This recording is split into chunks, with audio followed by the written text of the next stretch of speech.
मेरा आपसे आग्रह जितने लोग मेरे साथ आए, बाकी तो आपको तय करना है। नशा छोड़ दो, शराब, बीड़ी, गुटखा, तंबाकू छोड़ दो, छोड़ दो। इसी में भलाई है हमारी। शराब, बीड़ी, तंबाकू, नशा, गुटखा जो भी आप करते हो, इस बुराई को छोड़ दो। ये पैसा भी लेती है, जान भी लेती है। इस ऐप को छोड़ दो। हमारे लोगों की नसों में घुस गया ये। इस गांव में जाओगे सब जगह मिलेगा आपको। मैं जनसंख्या राजा बहुत जिम्मेदारी से कह रहा हूं, गुरु घर में खड़े हो। मैं आपसे कह रहा हूं, अभी आप राजकाज से दूर हो। जिस दिन राजकाज आएगा उस दिन तो आपकी आंख से आंसू नहीं टपकने दूंगा। इस बात का मैं आपको भरोसा दिलाता हूं, मेरी बात का। लेकिन अभी आपसे कह रहा हूं, लड़ो मत आपस में, छोटी छोटी चीजों में लड़ो मत, एकजुट रहो, दिल बड़ा रखो, माफ करना सीखो, अपने भाइयों की गलती को नजरअंदाज करना सीखो। हर लड़ाई का फैसले से होता है, और आज मजबूरी में छोटी छोटी लड़ाइयां करके थाने कचहरियों के चक्कर काटना पड़ते हैं। लाखों रुपए आपके और आपके भाइयों खर्च होते हैं। मैं आपको बहुत जिम्मेदारी से कह रहा हूं, आपका भाई होने के नाते लड़ो मत, गम खाओ, सहन शक्ति रखो, आपस में मत लड़ो। और जब कभी ऐसी जरूरत पड़ जाए कि कभी किसी दुश्मन से लड़ना पड़े तो ऐसा लड़ो कि इतिहास याद रखे कि दोबारा लड़ने से पहले लोगों को सोचना पड़े कि इसके साथ लड़ना ही नहीं लड़ना। मेरी बात को याद रखो। आपस में मत लड़ो, मानव एक समान है, आपस में मत लड़ो। और अगर कहीं गर्दन फंस जाए, ऐसी स्थिति बन जाए कि लड़ना पड़े, तो फिर ऐसे लड़ो कि लोग याद रखें कि कोई लड़ाका पैदा हुआ था जो लड़ा था। छोटी छोटी बातों में मत लड़ो, भूलने की हिम्मत रखो, गम खाने की हिम्मत रखो। दूसरी बात, ऐसे ही एक सत्संग में जगत गुरु सतगुरु रविदास जी महाराज तो हमारे कुल गुरु हैं। मैं बार बार इस बात को दोहराता हूं कि ऐसे सत्संग में महाराज जी से पूछा गया था कि महाराज जी ये बताओ कि रविदास मानुष सुखी बसंत सुकर है तो उठाओ। ये पूछा गया कि महाराज जी हम इतनी मेहनत करते हैं, संघर्ष करते हैं, पसीना बहाते, हमारे जीवन में सुख शांति क्यों नहीं है? जब ये पूछा गया तो महाराज जी ने वाणी के माध्यम से बताया कि रविदास मानुष सुखी बसंत को सुकर है तो उठाओ, एक सु स्वराज माई दूसर मरगट गाँव।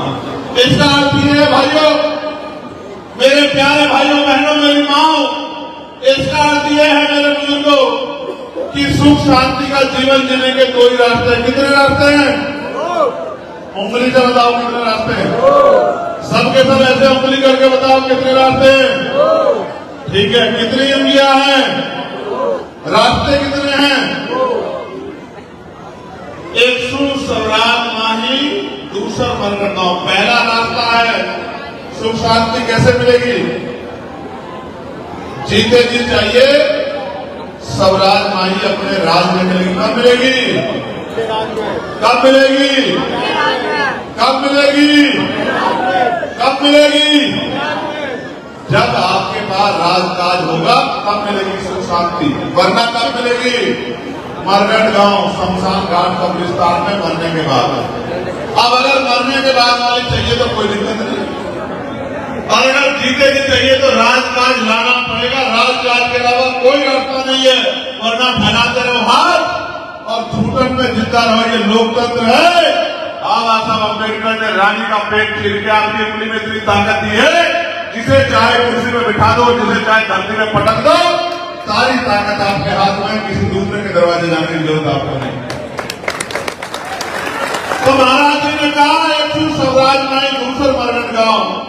तो फिर संघर्ष से एक आवाज आई कि महाराज जी राजकाज तो अभी भी है, राजा महाराजाओं का। तो महाराज जी ने कहा कि राज अगर बिना नीति के होगा तो भी लोगों का भला होने वाला नहीं है, तो भी सुख शांति नहीं मिलेगी। इसलिए उन्होंने कहा ऐसा चाहूं राज में जहां मिले सबन्नु अन्न, और छोट बड़े सब बसे, गुरु रविदास रहे सब। इसका मतलब यह है कि राज ऐसा होना चाहिए जहां कोई छोटा बड़ा ना हो, जहां कोई ऊंच नीच ना हो, जहां कोई भेदभाव ना हो, किसी को खाने के लिए अन्न की, सर ढकने के लिए कपड़े की, सर ढकने के लिए छत की, पीने के लिए पानी की दिक्कत ना हो, किसी बहन बेटी का अपमान ना हो, कोई भूखा ना सोए, कोई प्यासा ना सोए, किसी पे कोई जुर्म जाति ना, कोई चोरी लूट डकैती ना हो, सब बराबर हो, ऐसा राज होना चाहिए। और राज को उन्होंने क्या नाम दिया? बेगमपुरा राज। जोर से बताओ। सदगुरु रविदास जी महाराज के बच्चों जोर से बताओ कौन सा राज? अगर माँ बहनों की तरफ से आवाज आनी चाहिए, बेगमपुरा राज। कौन सा राज? मुझसे भी कम आवाज है तुम्हारी, खाया नहीं मुझे लगता है कुछ भी। तुमने बताओ जोर से कौन सा राज? कौन सा राज?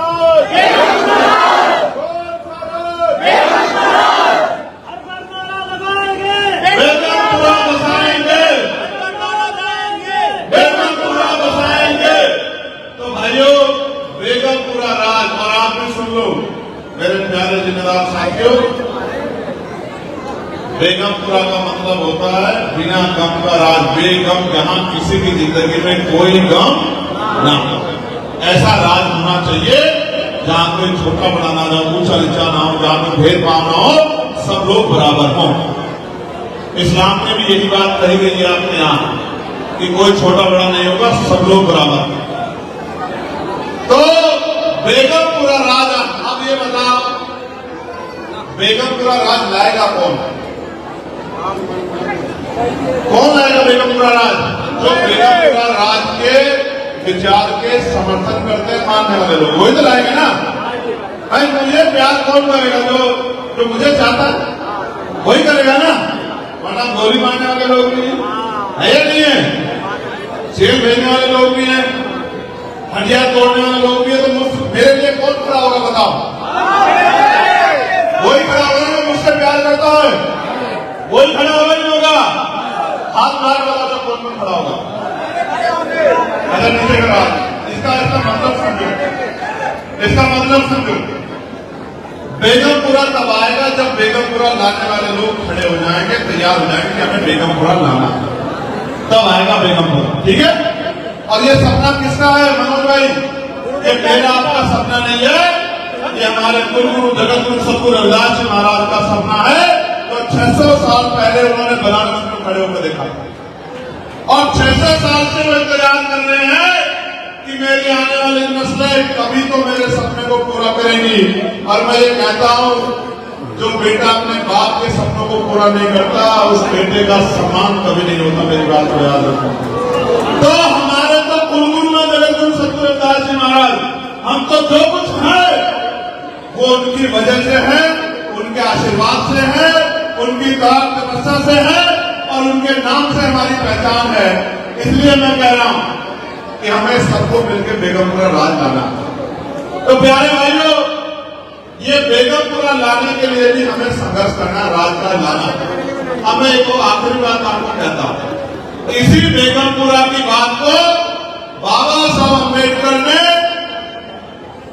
1949 में भारतीय संविधान में लिख दिया है। कहां लिख दिया है?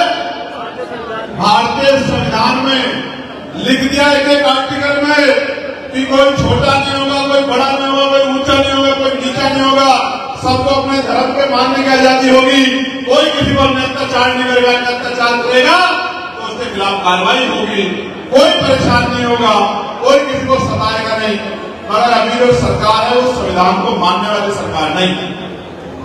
इसलिए बाबा साहब ने कहा था संविधान जितना भी अच्छा क्यों ना हो, चलाने वाले हाथ अच्छे नहीं होंगे, उनकी नीति अच्छी नहीं होगी, उनकी नीयत अच्छी नहीं होगी। सतपाल साहब तो अंतर संविधान बुरा साबित होगा, और संविधान को चलाने वाले हाथ अच्छे होंगे, उनकी नीति अच्छी होगी, उनकी नीयत अच्छी होगी, तो अंतर संविधान अच्छा साबित होगा। आज संविधान जिनके हाथ में जो सरकार चला रहे हैं वो अमीरों के लोग हैं, गरीबों के लोग नहीं। मैंने आपसे पूछा था कि मेरे लिए कौन खड़ा होगा? मेरे लिए वो खड़ा होगा जिसके लिए मेरे दिल में दर्द, जिसके दिल में मेरे लिए दर्द होगा। तो गरीबों के लिए कौन खड़ा होगा? जिसके दिल में गरीबों के लिए दर्द होगा। अमीरों को अगर गरीबों का दर्द होता तो कोई यहाँ गरीब नहीं होता। किसी की बेटी की शादी के लिए उसको कर्ज नहीं देना पड़ता, किसी को अपनी जमीन गिरवी नहीं रखनी पड़ती, किसी को जो है तमाम तरह के जुल्म जाति के शिकारों के हाथ नहीं फैलाने पड़ते। और मैं मेरे जीवन को सुनो, जेलें काटी, मुकदमे झेले, लाठियां खाई, इनसे भी पेट नहीं भरा तो गोली चला दी, तो गोली से भी बच गया। और आज आपके आशीर्वाद से, आपके प्यार से लोकसभा में हूं, और लोकसभा में भी इसी बेगमपुरा की बात को पूरा सीना ठोक के कही थी कि हाँ, जगतगुरु सतगुरु रविदास जी महाराज को मानने वाले नहीं लोग हैं, सतगुरु रविदास जी महाराज के नाम लेना सकते। और आप जानते हैं इस बार जगतगुरु सतगुरु रविदास जी महाराज की जयंती में बताओ छुट्टी करवाई नहीं करवाई, ईमानदारी से बताओ आप, करवाई नहीं करवाई? पार्लियामेंट में लड़ लड़के कहा नहीं कहा कि छुट्टी होगी, और अभी तो राजकाज में अकेला आदमी जिस दिन ताकत बनेगी तो छुट्टी भी होगी और सजावट भी ऐसी हुआ करेगी सतगुरु जी की जयंती पे कि कई कई 100 किलोमीटर के लोग देखा करेंगे कि भाई आज कौन सा त्योहार है, कौन लोग मना रहे हैं, क्यों मना रहे हैं।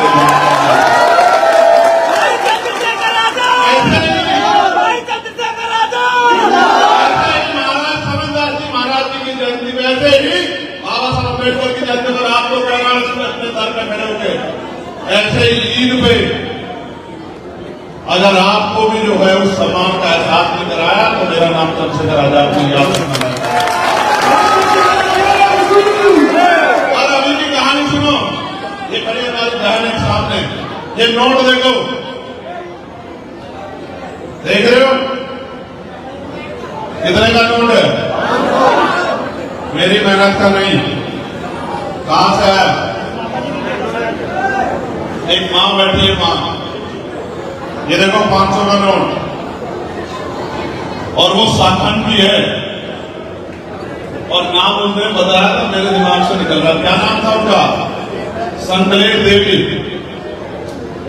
और महात्मा तेजदास ने मुझसे कहा कि ये हमारी माँ ये 500 का नोट लेके घूम रही है कि अपने बेटे को देना है।